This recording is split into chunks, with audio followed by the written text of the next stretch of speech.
Westmalle Dubbel.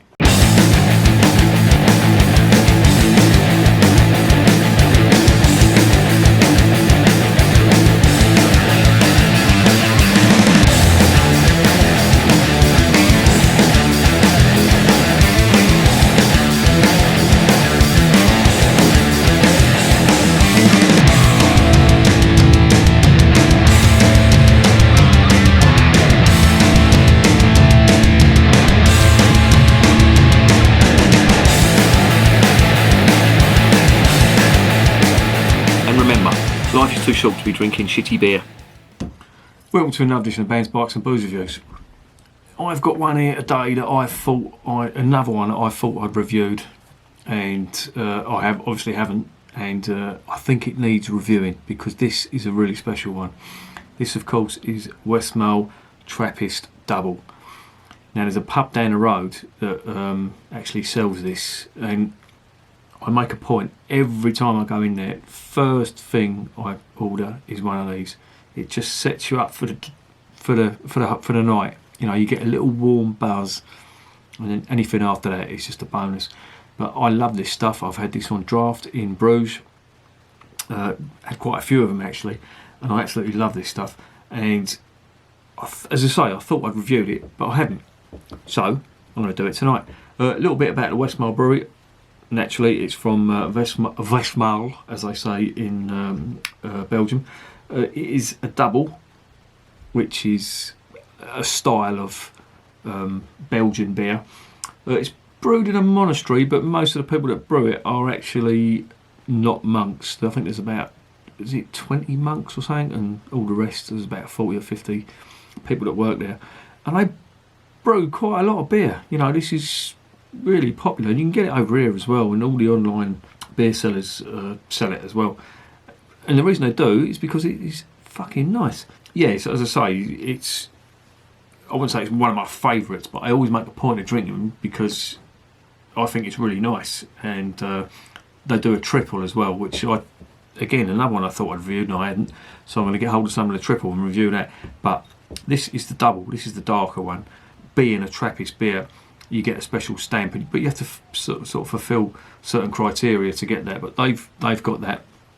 I think they also produce cheese, or they've got a dairy sort of farm in the monastery as well, which you know, you can sort of sample if you go there. Never been there, should do really. Should all, you know, when all this coronavirus bullshit is over.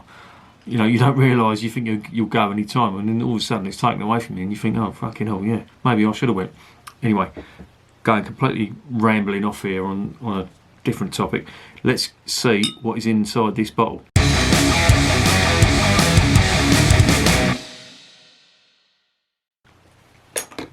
Okay, as I say, it's a 330ml Trappist double.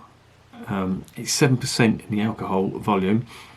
Like the Orval, it has got like a neck around the bottle, and I really like this bottle. It's like the Orval bottle. It's got that little, you know, that little ridge around there, which I really like.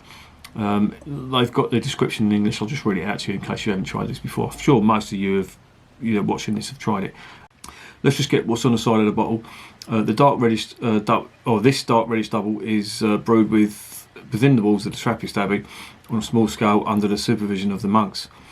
The income is used for their daily life and to maintain the abbey. Brilliant. A major share of the profits is donated to the charities. That's excellent. This living beer ferments again in the bottle. Store in the bottle in an upright position. Serve at 8 to 14 degrees, carefully pouring from the bottle to a glass and leaving the yeast behind in the bottom of the bottle. You may taste the yeast separately. That's a bone of contention there. I'll get onto that in a sec. The ingredients are water, malted barley, sugar, hops and yeast. Again, the sugar's there, but it's not all bad. Just a quick one on the bottle fermentation on this. Yeah, some breweries say don't put the yeast in, some say do put the yeast in. Westmalle say if you want to taste it separately, you know, because you do get two different flavours. Personally, I just like to throw the whole lot in. I think that's probably me drinking Weiss beer, because the yeast is a big part of Weiss beer. You always give the bottle a swig when you pour it in, and then get all the yeasty goodness in there. That's where you get the real flavour from, them yeasty esters. And I'm going to be pouring the whole lot in here. I don't know whether everyone else does that, but that's what I want to do, because I want to taste the full flavour of this. So let's stop guessing and let's get this bottle open.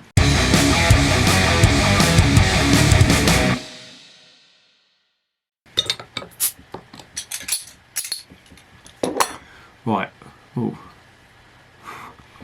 There is the cap.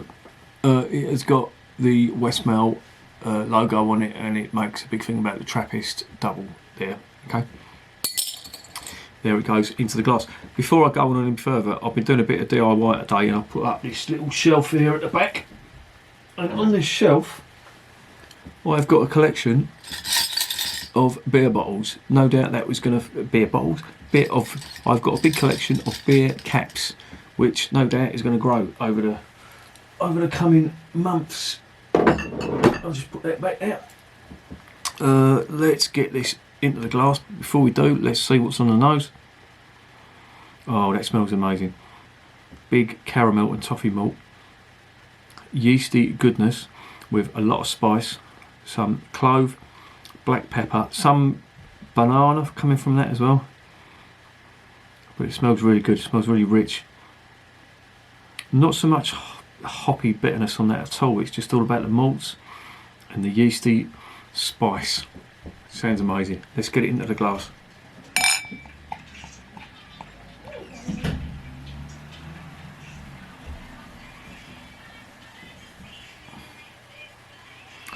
And there we have the return of the shit music from the stepdaughter. Can you hear that? What a load of fucking shit that is. Anyway, there's the beer in the glass. It looks amazing. You've got a very foamy beige head. Dark. What is that? That's a dark ruby colour. Right, I'm going to play a little bit of a bass over this. Some decent metal music just to drown that out. Alright. Here it goes. So yeah, you've got that nice foamy head on that. What are we getting out of the glass? More the same, but it's just mainly caramel malt. And that the yeast, or the yeasty esters that you get out of the bottle are not as concentrated. So I think the glass sort of allows it to escape. So on the nose, it's not as intense. It's still there, but it's not as intense.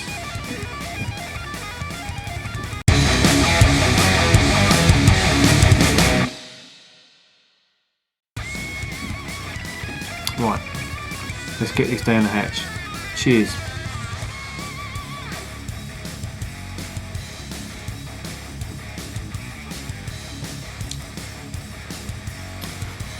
Oh well.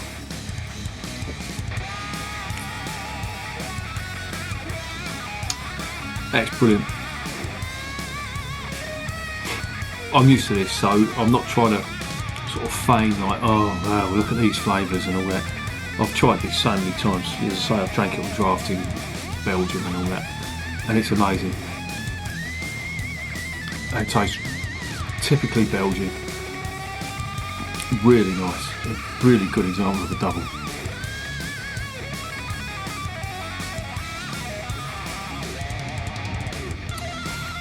Getting that sweetness from the sugar, along with the caramel, the rich caramel malt. The body on this is just insane. It is huge. And then on top of all that sweetness, you've got, as I say, the caramel malt. Then you get the yeasty, spicy goodness that really makes this what it is.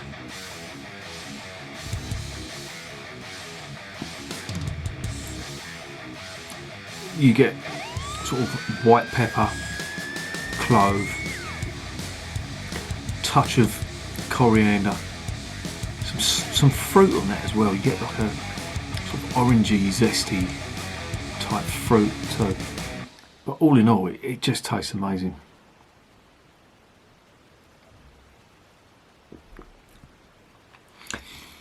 You do get a slightly dry mouthfeel, but then when it goes down, the body on it is just so rich.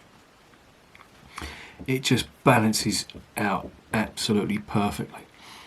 And as I say, it's one of my go-to beers when when there's a certain pub that's not too far down the road from me, and one of the first things I do if I've not had a proper skinful before I go in there, I will make a point of having just a little bottle of one of these. Just have a little bottle of one of these just to liven me up a little bit, if I'm playing catch up, and it goes down so well. And then after that, I'll get on the ales and all that. But this is superb. It really is. And I've had this on draft, and it's even more sublime. First beer I actually drank out of a chalice was Westmalle, and holding it was just completely alien to me. I was used to pint glasses and all that, and my mate was saying, "Oh no, you got to hold it like a chalice." I said, "But you can't neck it when you're holding it like this." And he went, "Yeah, that's the whole point of it." And then I finally got it, because back then I was a fucking caveman when it came to beer. It was just like, I'd been over there and I was necking Jupiler like it was going out of fashion, which ain't a bad beer to be honest. But then he introduced me to this and like the triple Carmelite and stuff like that, and I was blown away. And that was me hooked on Belgian beer.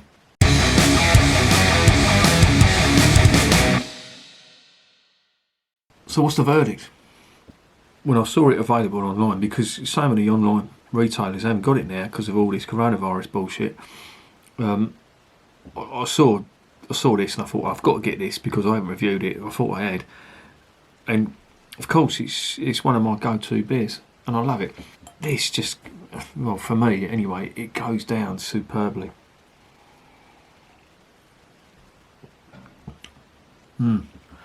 So, all in all, what would I give that? Well, for me, no surprise, another 10 out of 10. And I'd argue with anyone who says that's not a 10 out of 10 beer. That's fucking superb. It really is. And, testimony to how good it is. It's, they produce so much of this stuff from that monastery. Yeah, some brewers just get it right. They don't brew much, but what they do brew, they get it right. And these have got it right. And that for me is a 10 out of 10. And I definitely recommend it. If you've not tried Westmalle, I mean, I'm probably preaching to converted here, because most people have probably tried that who's watching this channel, who's into their craft beer.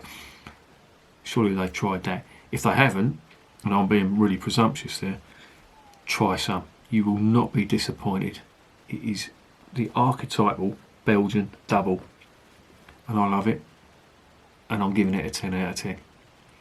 And that is why I always say beer is working class champagne.